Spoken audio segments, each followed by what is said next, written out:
ભક્ત ગોરા કુંભાર।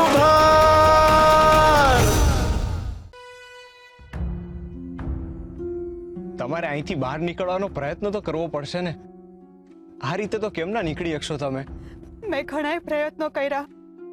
તમારા કીધા પ્રમાણે હું ગામના પાદરે ગઈ હતી, પણ ત્યાં યુવરાજના સૈનિકો ઊભા હતા। જો એમણે મને જોઈ લીધી હોત ને તો અત્યારે હું એ નરાધમ યુવરાજના કબજામાં હોત। હું બરાબરની ફસાઈ ગઈ છું। અહીંથી બહાર જવાનો કોઈ માર્ગ જ ન હતો। એવું ન બોલો। હરી છે ને, એની પાસે હંધાઈના માર્ગ છે। મારો શામળિયો છે ને, એ કોઈને આમ જાજા સમય સુધી તકલીફમાં જોઈ ન શકતો। મારે જડ મારા બાપા પાસે જવું છે।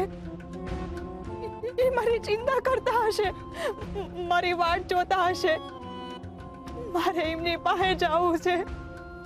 મને અહીંયા બહુ બીક લાગે છે। હા હા, તમે ઝટ પોગી જાઓ। પહેલા મને એમ કહો, તમારા ગામનું નામ શું છે? આ બાજુનું જ ગામ છે, કેશવગઢ। અરે કેશવગઢ તો 2 ગામ દૂર જ છેટું છે।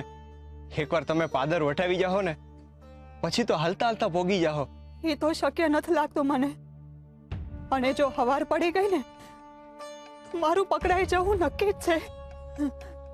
મને લાગે છે તમે મને જંગલનો માર્ગ દેખાડી દો। જો એ માર્ગે હાલી નીકળીશ ને તો હવાર સુધી તો હું મારે ગામ પોગી જઈશ। તમે ખાલી મને જંગલ કઈ કોર છે એ બતાવી દો। ના ના, જંગલના માર્ગથી ન જવાય। ને તો દિવસે જનાવરની બીક હોય, તો પછી રાત્રે તો નિશાચરો તમને જીવતા નહીં છોડે। ના, ઈ માર્ગે તો હું જ તમને નહીં જવા દઉં। ઈ જનાવરથી તો કદાચ બચી જવાશે, પણ આ યુવરાજ અને એના સૈનિકો તો જનાવરથી બદતર છે। એમનાથી કેમની બચી શકીશું? તમે હવે મને જંગલનો માર્ગ દેખાડી દો, મહેરબાની કરો। બીજો માર્ગ છે। આ ગામનું પાદર છે ને, ત્યાંથી તમે વયા જાજો। મેં તમને કહ્યું ને, ત્યાં સૈનિકો ખડે પગે ઊભા છે અને મને ગોતી જ રહ્યા છે। હું જાણું છું, છતાંય તમે હાલો, હું તમને ગામનું પાદર પાર કરાવી દઉં। હાલો। હા, તમે હું કહો છો?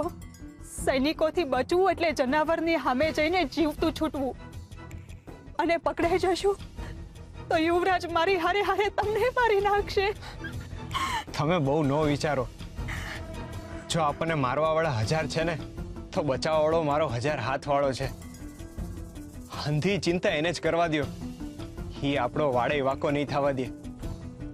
હરી પર ભરો રાખો। ના, તમે વયા જાઓ। મારા લીધે હું તમને મુસીબતમાં નથી મૂકવા માંગતી। ના, અટાણે મારા માટે તમારો જીવ બચાવવો અગત્યનો છે। હાલો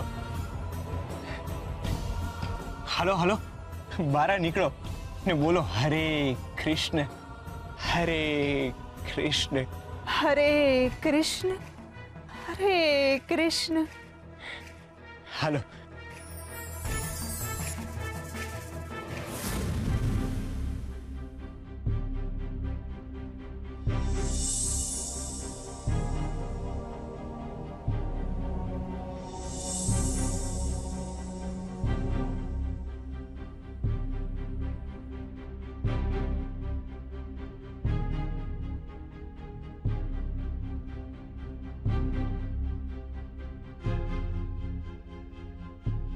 મારાથી કઈ ભૂલ તો નથી થઈ ગઈ ને? મેં એમના પર ખોટું દબાણ તો નથી નાખી દીધું ને? એ મારી વાતને સમજી તો ગયા હશે ને? મારી ભાવનાઓને સમજ્યા તો હશે ને હરી? એ બિચારા મને એમનું પોતાનું માણસ માને છે ને અટાણે એમના ને મારા વિચારો નોખા થઈ ગયા છે। એ બિચારે અટાણ લગી બહુ સહન કર્યું ને મેં સમય સંજોગ કઈ જોયા વિના બધું ભડ બોલી નાખ્યું। એમના હાથ પગ બળતા હતા ને મેં હૃદય બાળ્યું। હરી, મારાથી આ શું થઈ ગયું? હરી, કેમ તમે મને રોકી નહીં? મારા ભગતને મારી પાસે એમ કેમ લાવો? હરી, મારે એમનો વિચાર પહેલા સાંભળવો છે ને પછી એમને એ વિચાર છોડવા? અને ગૃહસ્થી વિશે વિચારવા સમય આપવો છે. હું એમની રાહ જોઈ શકું છું, પણ એમના વિના નહીં રહી શકું.